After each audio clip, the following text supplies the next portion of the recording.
Hello friends, कैसे हैं आप सब। आशा करते हैं आपकी तैयारी बहुत अच्छी चल रही होगी। तो आज के सेशन में हम इंडियन एंथ्रोपोलॉजी की बात करेंगे। इंडियन एंथ्रोपोलॉजी को समझने से पहले उसके कुछ स्पेसिफिक कॉन्सेप्ट्स हैं। ठीक है, डिफरेंट कॉन्सेप्ट। जब वो इवॉल्व हो रहा था, एंथ्रोपोलॉजी इंडिया में इवॉल्व हो रहा था, तो ऑल ओवर द वर्ल्ड और इसके साथ साथ इंडिया, अफ्रीका, जो डेवलपिंग कंट्री थे, उसमें भी स्टडीज़ होती गई और अलग अलग तरह के कॉन्सेप्ट्स इवॉल्व होते गए, डेवलप होते गए और एंथ्रोपोलॉजी और ज़्यादा कह सकते हैं समृद्ध होता गया और मैच्योर होता गया और बड़ा होता गया। तो इस तरह इसके बहुत सारे कॉन्सेप्ट्स आते हैं जो समझने बहुत ज़रूरी है। ये कई बार मल्टीपल चॉइस क्वेश्चन में भी पूछे जाते हैं और डिस्क्रिप्टिव क्वेश्चन में पूछे जाते हैं, शॉर्ट नोट में पूछे जाते हैं। तो इसको समझना ज़रूरी है। एक बार आप समझ लेंगे तो आप इसे अपने वर्ड्स में 20 वर्ड्स लिखना हो 20 वर्ड्स, 50 लिखना हो 100 लिखना हो, मतलब एक शॉर्ट नोट, अगर इसे डिटेल में लिखना है तो भी आप कर सकते हैं। ठीक है, यहाँ ये जो मेरा नोट्स है, ये सारा बहुत कुछ पढ़ने के बाद, बहुत कुछ एक्सप्लोर करने के बाद मुझे ये सबसे बेस्ट नोट लगा है। तो आप इसे सुनिए मेरे साथ और समझने की कोशिश करिए और फिर अपने वर्ड्स में लिखिए। या वीडियो के दौरान स्क्रीनशॉट ले लीजिए और उसे अपने खाली टाइम में कई बार, एक बार, 2 बार, 3 बार क्रैमिंग कर लीजिए या रिकॉल कर लीजिए या समझ लीजिए या पढ़ लीजिए। ठीक है, जैसे भी आपको सूटेबल हो, लेकिन एक से ज़्यादा बार ज़रूर पढ़िए। ये बहुत सिंपल है और बहुत आसान है, बहुत आसानी से समझ में आ जाने वाला कॉन्सेप्ट है।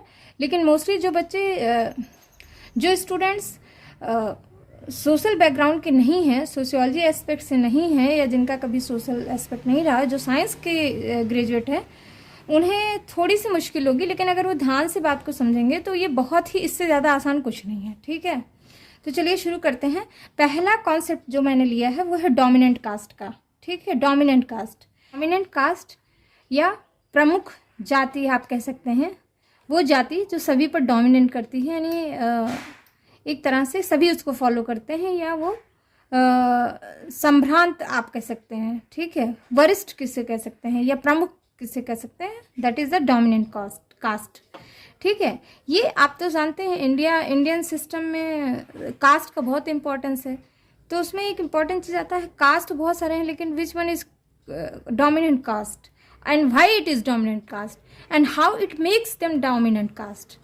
ठीक है, what factors makes them dominant caste. तो ये सारी चीज़ें यहाँ पे हम डिस्कस करेंगे। तो फर्स्ट पॉइंट है, caste system is a dominant feature of Indian society. अभी जो मैंने आपको बताया कि ये डोमिनेंट फीचर है। It is the basis of almost all economic, social, political and religious interaction, which is mainly evident in the villages. ठीक है, ये सभी रिलीजियस, पॉलिटिकल, सोशल, इकोनॉमिक सभी तरह के इंटरेक्शंस का आधार है जाति, जो कि जनरली कहाँ विजिबल होती है, गाँव में।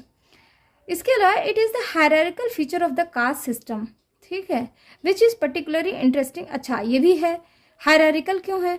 ब्राह्मण में कोई बच्चा बर्थ लेता है तो वो ब्राह्मण ही बनता है, कायस्थ में बर्थ लेता है तो कायस्थ बनता है। तो ये हायरार्किकल होता है कास्ट एक तरह से। ठीक है, which is particularly interesting and complicated like this, कि अगर कोई ब्राह्मण में शादी करता है और वो लोअर कास्ट ग्रुप का है तो वो ब्राह्मण हो जाता है। ठीक है, अगर कोई ब्राह्मण लोअर कास्ट में शादी करता है और अगर वो पैट्रिलिनियल सोसाइटी है और ग्रूम लोअर कास्ट का है तो वो लोअर कास्ट बन जाता है लड़की। तो इस तरह से ये बड़ा कॉम्प्लिकेटेड है। स्टिल इसके अलावा ये बहुत इंटरेस्टिंग है। तो देखते हैं, each caste has a specific status. सभी कास्ट का एक विशेष स्टेटस होता है and is ascribed a position in the hierarchy which may vary from region to region. सभी कास्ट का एक स्टेटस होता है, इसके साथ साथ वो एक स्टेटस भी अचीव करते हैं। जैसे ब्राह्मण तो सभी हैं, लेकिन सभी पूजा पाठ नहीं करते, सभी पंडित जी तो नहीं बन जाते, तो वो वेद वोद पढ़ के एक स्टेटस अचीव कर लेते हैं, जिसे हम पंडित जी या पुजारी जी कहते हैं। तो इसी तरह है तो ब्राह्मण, वो भी एक ब्राह्मण है जो खेतों में काम कर रहा है, वो फार्मिंग का काम कर रहा है, लेकिन उसने वो पुजारी वाले स्टेटस अचीव नहीं किया है, इसलिए हम कह देते हैं कि वो फार्मर है। ठीक है, इसी तरह से तो the position of only 2 caste do not change the highest and the lowest, the Brahmin and the untouchable. केवल 2 कास्ट है जो चेंज नहीं होती गांव में, ब्राह्मण्स और अनटचेबल्स। ब्राह्मण एक तरफ होते हैं और लास्ट में एक पोल पे ब्राह्मण है, दूसरे पोल पे अनटचेबल्स हैं या जो अछूत लोग हैं। ठीक है, इसको हिंदी में अछूत कहते हैं, एक्चुअली वो अछूत नहीं है, ये आप जानते हैं। The position immediately below the Brahmin is the most coveted as it carries with it considerable social and ritual prestige and influence. ठीक है, इसके नीचे जो पोजीशन ब्राह्मण के ठीक नीचे जो आएंगे वो भी एक पोजीशन अचीव किए होंगे, क्योंकि वो भी एक सोशल एंड रिचुअल प्रेस्टीज को लिए होंगे। ठीक है, in any village or group of villages many castes compete to occupy this position which allow them dominance over other caste in every aspect of life। ठीक है, किसी भी गांव में या गांव के ग्रुप में एक एक एक कास्ट के बीच में एक कंपटीशन सा चलता रहता है कि भाई कौन वो पोजीशन अचीव करेगा जो उन्हें एक दूसरे कास्ट पे डोमिनेंट बना देगा। ठीक है, तो M N. Srinivas, very important person, M N. Srinivas ने 1959 में ये कॉन्सेप्ट प्रपोज किया था डोमिनेंट कास्ट का। ठीक है, ये इनके हिसाब से कि this caste control the economic activity of the village is the centre of social life. जो गांव के इकोनॉमिक एक्टिविटी को कंट्रोल करते थे वही सेंटर में थे सोशल लाइफ के। A repository of political power and model of emulation for the lower caste. ठीक है, एक तो इस सोशल लाइफ में सेंटर में थे, दूसरी बात पॉलिटिकल पावर भी रखते थे, और जो लोअर कास्ट के लोग थे वो इन्हें मिमिक करते थे, मतलब वो कहते थे ऐसे होना चाहिए। ठीक है, तो इनकी जो बुक थी पेपर था, अमेरिकन एंथ्रोपोलॉजिस्ट में पब्लिश हुआ। इस पेपर का नाम था डोमिनेंट कास्ट इन रामपुरा। क्या नाम था, याद रखिएगा, डोमिनेंट कास्ट इन रामपुरा, कई बार पूछ लेता है, जो अमेरिकन एंथ्रोपोलॉजी जर्नल में पब्लिश हुई थी, एम.एन. श्रीनिवासन ने लिखा था। इनके हिसाब से इसमें इन्होंने डिफाइन किया है, a caste may be said to be dominant when it preponderant numerically over the other caste and when it also wields preponderant economic and political power. ठीक है, a large and powerful caste can more easily be dominant if its position in the local caste hierarchy is not too low। Definition में इन्होंने बताया कि cast को जब dominant कहते हैं जब वो न्यूमेरिकली, मतलब उनकी संख्या दूसरे कास्ट से ज़्यादा होती है, एंड व्हेन, और जब वो इकोनॉमिकली और पॉलिटिकल पावर को लिए हुए होते हैं।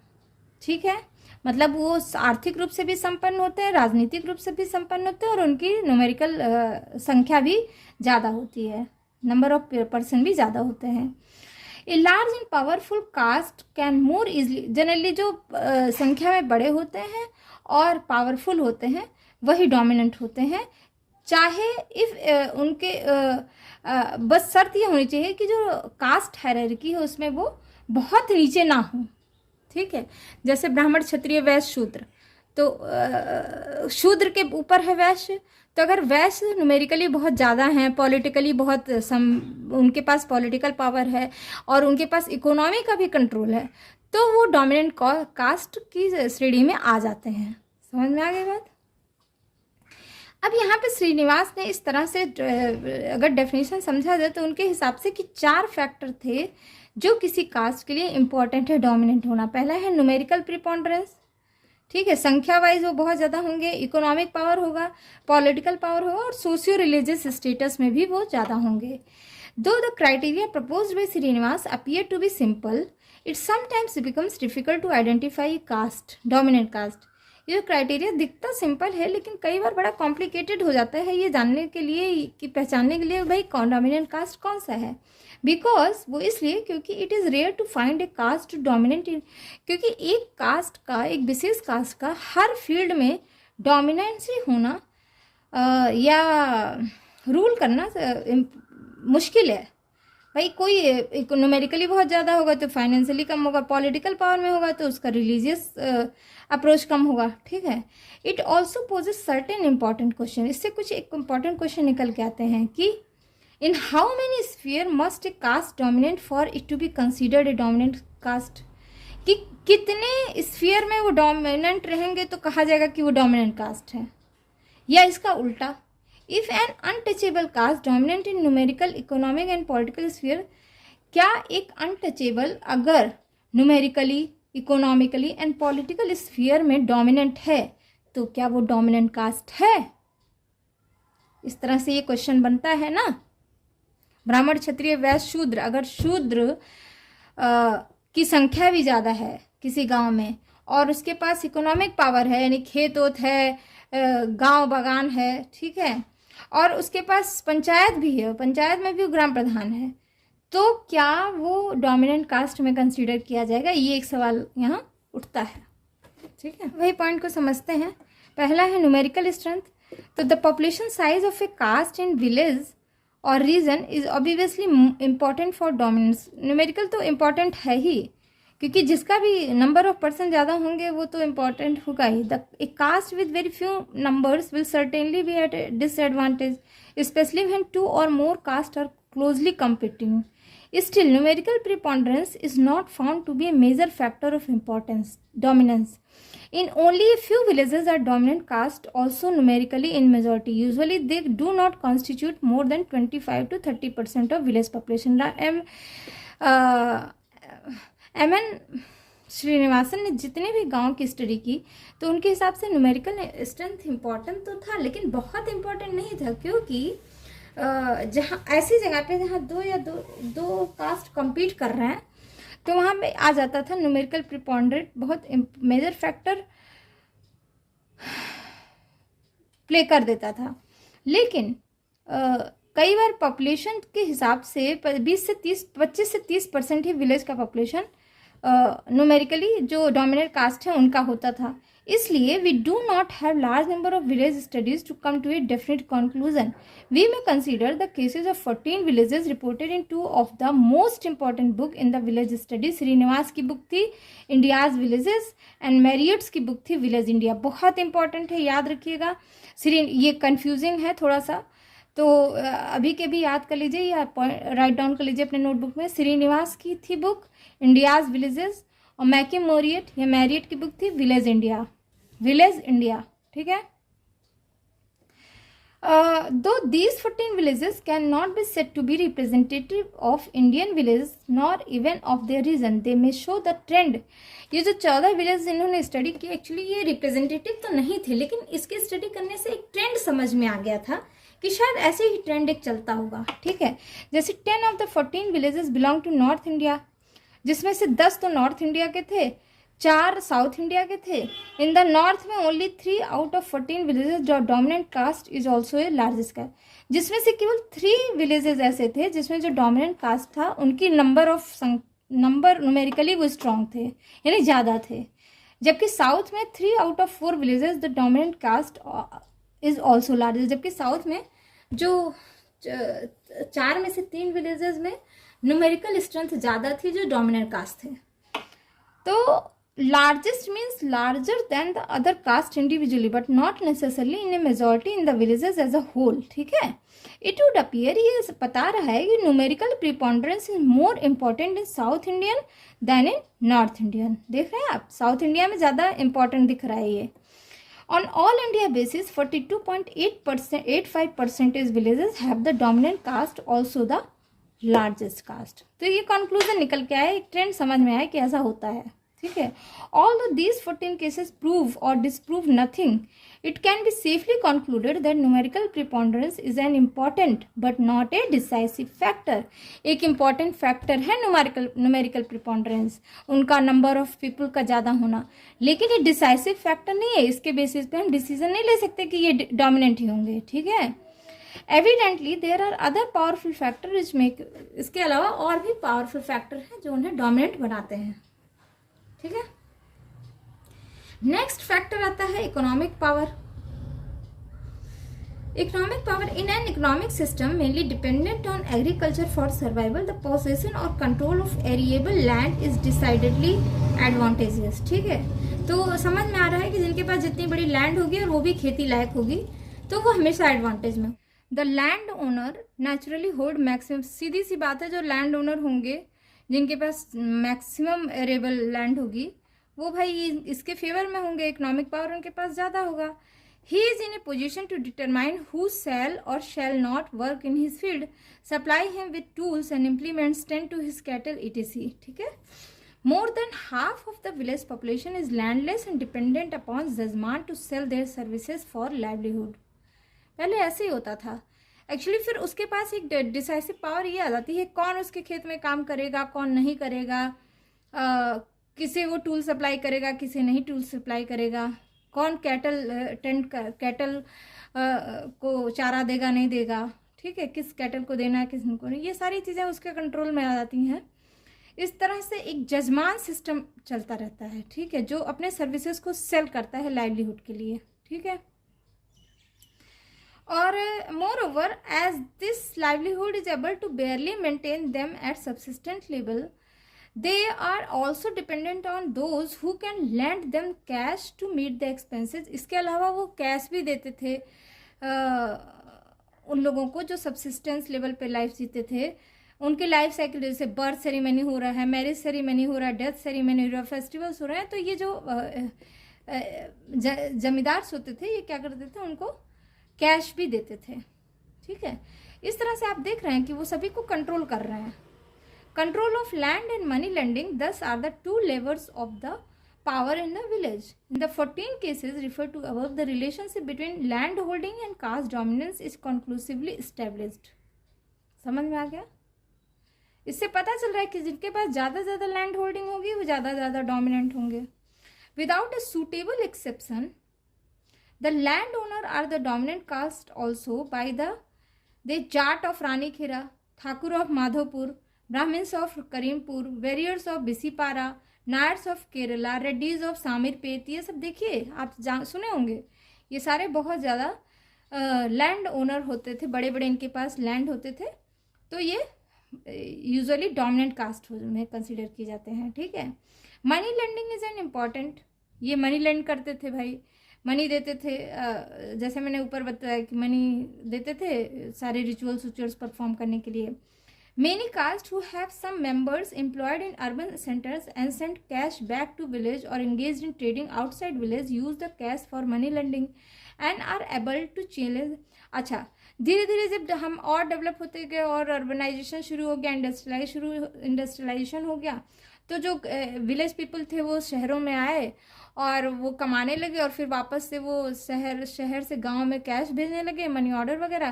तो इस तरह से एक चैलेंज शुरू हो गया उन लोगों के प्रति जो कैश देते थे, जो लैंड ओनर थे और जो मनी भेजते थे, उन लोगों में एक चैलेंज शुरू हो गया कि भाई कौन अब रह जाएगा डोमिनेंसी. जानते हैं कि द इकोनॉमिक पावर दस is the single most important factor of the caste system, ठीक है.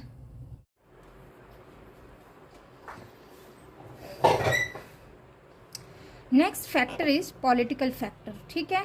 तो इसके पहले हमने देखा कि economic factor is very significant factor for determination of dominant cast and numerical factor is also very significant factor, ठीक है. पॉलिटिकल पावर की बात कर लेते हैं. या पॉलिटिकल फैक्टर, जिसके पास पॉलिटिकल पावर है, क्या वो डोमिनेंट कास्ट डिटरमाइन करता है या नहीं, जानते हैं.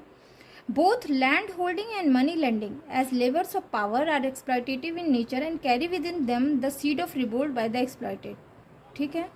एक तो पहली बात, उस टाइम जो भी जिसके पास लैंड होल्डिंग था या मनी लेंडिंग फैसिलिटी करते थे, उनके पास एक सर्टेन टाइप ऑफ पावर था जिससे वो क्या करते थे, बड़े एक्सप्लॉयटेटिव नेचर के थे, ठीक है. और ये नेचर उनका आगे चल के क्या बीज बो देता है, रिवोल्ट का, ठीक है. तो it is essential to supplement the economic power with political power to maintain and perpetuate the dominance, ठीक है. लेकिन एक बात इससे समझ में आई कि अगर डोमिनेंस को मेंटेन रखना है तो इकोनॉमिक पावर और पॉलिटिकल पावर दोनों ही होना चाहिए, ज़रूरी है, ठीक है.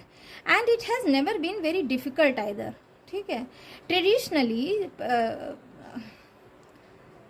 पारंपरिक रूप से देखा गया कि caste panchayat have held sway over its members by dreaded power of excommunication by aiding and favourably treating the caste leaders the dominant caste maintain their political supremacy as well, ठीक है. जो कास्ट लीडर थे वो क्या होते थे, उनको add मिल जाता था, फेवरेबली ट्रीटेड किए जाते थे, भाई उन्हें फेवर मिल जाता था बहुत सारा, तो इस तरह जो डोमिनेंट कास्ट थे वो अपनी पॉलिटिकल सुप्रीमेसी मेंटेन करे हुए थे, ठीक है।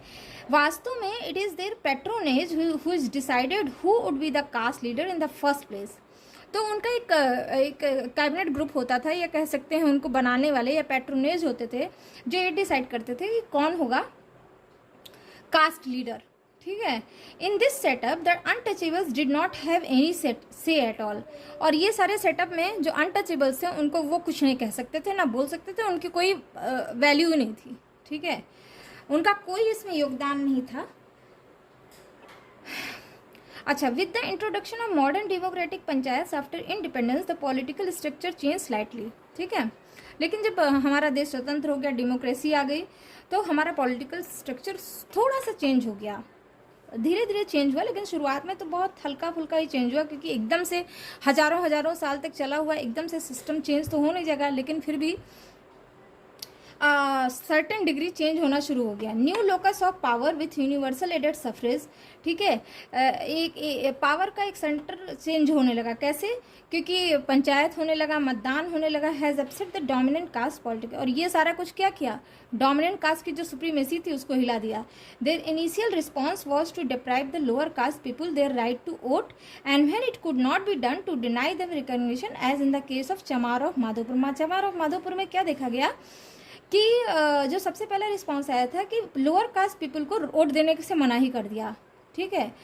तो इस तरह से उन्हें रिकॉग्निशन ही नहीं मिल पाया। This case also establishes that political power, though important in its own right, is not sufficient to confer dominance and must be supplemented by the economic. ये सारा कुछ ये बताता है, इससे एक बात समझ में आ गई कि पॉलिटिकल पावर इम्पॉर्टेंट तो है अपनी जगह पे, लेकिन वो सफिशिएंट नहीं है डोमिनेंस के लिए, जब तक कि उसको इकोनॉमिक पावर सप्लीमेंट ना करे, पूर्ति ना करे, ठीक है।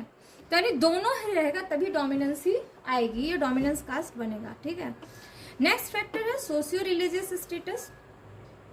It is here that we are confronted with a paradox. एक पैराडॉक्स आता है, पैराडॉक्स मतलब ये कि एक विपरीतार्थक चीज आता है। विपरीतार्थक क्या मतलब कि the high socio religious status of Brahmins even without economic and political power, and the low status of untouchables in spite of recent influences and political supremacy, ठीक है। कि ये पैराडॉक्स ये है कि जो ब्राह्मण्स थे उनका सोशियो रिलीजियस स्टेटस तो ऊपर था, जबकि उनके पास ना इकोनॉमिक पावर था ना पॉलिटिकल पावर था, ठीक है। इसी तरह अगर लोएस्ट जो अनटचेबल्स थे, जो शूद्र थे, उनके पास भले पॉलिटिकल सुप्रीमेसी थी, भले वो ग्राम पंचायत जीत के ग्राम प्रधान बन जाए, पॉलिटिकल लीडर बन जाए, लेकिन फिर भी उनका स्टेटस वही रहता था, मतलब फिर भी वो डोमिनेंस कास्ट नहीं बन पाते थे। समझ आ रही है बात यहाँ क्या कहा जा रहा है, ठीक है। तो बैले ने ये रिपोर्ट किया कि though the Boad outcaste of Bisipara in Orissa have acquired wealth and become prosperous, they are enable to do away with outcaste status, ठीक है। इन्होंने स्टडी करी थी उड़ीसा में बिसीपारा ट्राइब पीपल पे, बिसीपारा गांव में। उन्होंने बताया कि जो बिसीपारा के गांव में बोर्ड हैं, बोर्ड यानी लोअर कास्ट ग्रुप था, वो आउटकास्ट कर दिया गया, जबकि उनके पास वेल्थ भी था और वो प्रॉस्परस थे, ठीक है। They are enable to do away with the outcaste status, ठीक है, वो कुछ नहीं कर पा रहे थे। चमार ऑफ माधोपुर इन यूपी, इसी तरह यूपी के Chamar could not retain political superiority even after winning majority in panchayat में तो जीत जा रहे थे, लेकिन फिर भी पॉलिटिकल सुप्रीमेसी नहीं आ पा रही थी, बिकॉज द डोमिनेंट कास्ट जो राजपूत जो थे वो उन्हें बाइकआउट कर रहे थे, और जो बाकी के कास्ट थे वो राजपूतों को सपोर्ट कर रहे थे। तो इस तरह हम देख रहे हैं कि जो पॉलिटिकल पावर भी मिल जा रहा है, फिर भी जो है वो डोमिनेंट कास्ट नहीं बन पा रहा है, ठीक है। इट अपीयर्स, इससे पता चलता है कि the two extremes of caste hierarchy, the top Brahmin and the bottom untouchable Shudra, are beyond this theory of dominance, ठीक है। वो डोमिनेंट की थियोरी के बाहर है। इट इज ऑल्सो क्लियर, यह भी निश्चित क्लियर हो गया कि in order for a caste to achieve the high status of dominant caste, it must have a certain minimum to begin with, ठीक है।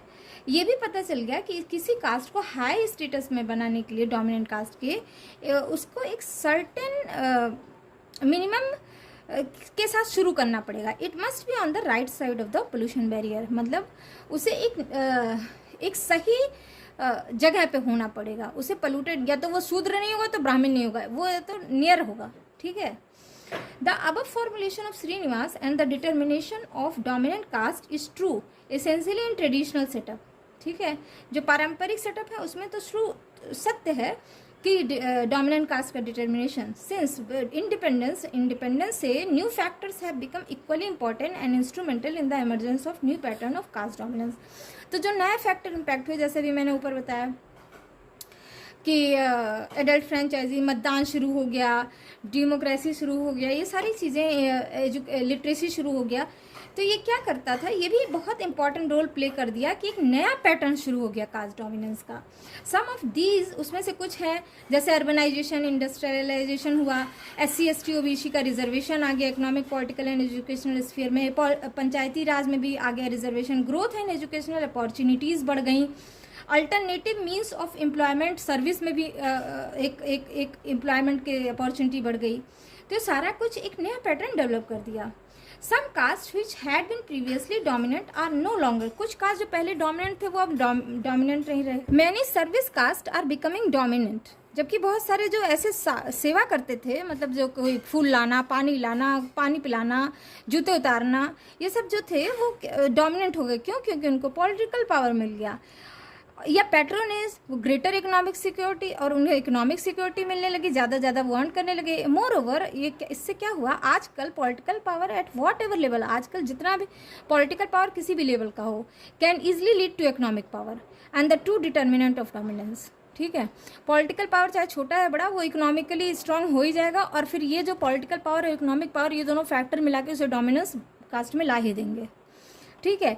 SC दुबे ने क्या कहा, SC दुबे इन 1968 ने, वो थोड़ा सा इसको कॉन्सेप्ट को समझाते हैं, बोलते हैं थोड़ा सा सिचुएशनल है उनके हिसाब से। In his view, a caste can be said to be dominant only if there is diffusion of power exercised in the interest of whole group, a strong feeling of group unity and an integral sense of direction.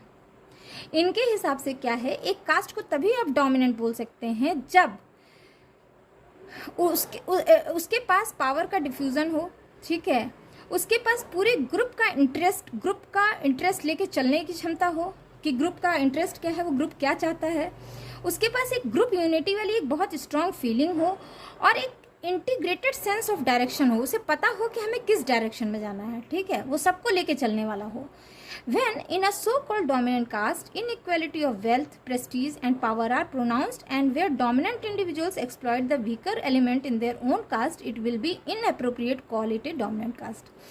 इन्होंने थोड़ा सा बात दूसरी तरह से बोली। इन्होंने कहा कि जब ही हम डोमिनेंट कास्ट बोल सकते हैं जब इनइक्वालिटी हो वेल्थ में, प्रेस्टीज में और पावर में, तो एंड जहाँ पे डोमिनेंट इंडिविजुअल वीकर सेक्शन को एक्सप्लॉइट कर रहा है अपने ही उसके कास्ट को, तो ये बिल्कुल अनुचित है उसको डोमिनेंट कास्ट बोलना। सच्चाई ये है, number of dominant individuals occupy most of the power position is not enough to characterize a caste as a dominant. सच्चाई ये है कि बहुत सारे डोमिनेंट इंडिविजुअल हैं जो पावर पोजीशन मिल जाती है, जैसे कि अगर लोअर कास्ट का कोई लड़का लड़की IAS बनता है तो सबसे पहले चमरोटी से अपना घर हटाता है, ठीक है, सॉरी फॉर माय वर्ड्स, लेकिन होता यही है। तो वो डोमिनेंट इंडिविजुअल बन जाता है, ना कि डोमिनेंट कास्ट रह जाता है। वही बात यहाँ पे SC दुबे ने बोली है। FG बैली क्या कहते हैं, FG बैली ने कंसीडर किया regional dominance better perspective for understanding का कास्ट डोमिनेंस। इनके हिसाब से कि कास्ट डोमिनेंस से अच्छा है आप रीजनल डोमिनेंस बोलिए, जैसे कि village dominance, because it is too limited in scope, क्योंकि विलेज में बहुत छोटा सा स्कोप है और वहाँ पे इतना ज़्यादा फ्लूडिटी नहीं हो सकता है। Only if a caste is dominant in a number of contiguous village should be at least dominant. At least जो विलेज लेवल पे जो डोमिनेंट है ना, उन्हीं को बोला जाए कि ये डोमिनेंट कास्ट है, ठीक है। तो that is all about the dominant cast concept. तो आप कंफ्यूजन नहीं होना चाहिए, आप इसे 2 या 3 बार रिवाइज कर करके सुन लीजिए, रिवर्स करके, और अपने वर्ड्स में इसको लिख लीजिए, ठीक है। Thank you for listening me, bye bye.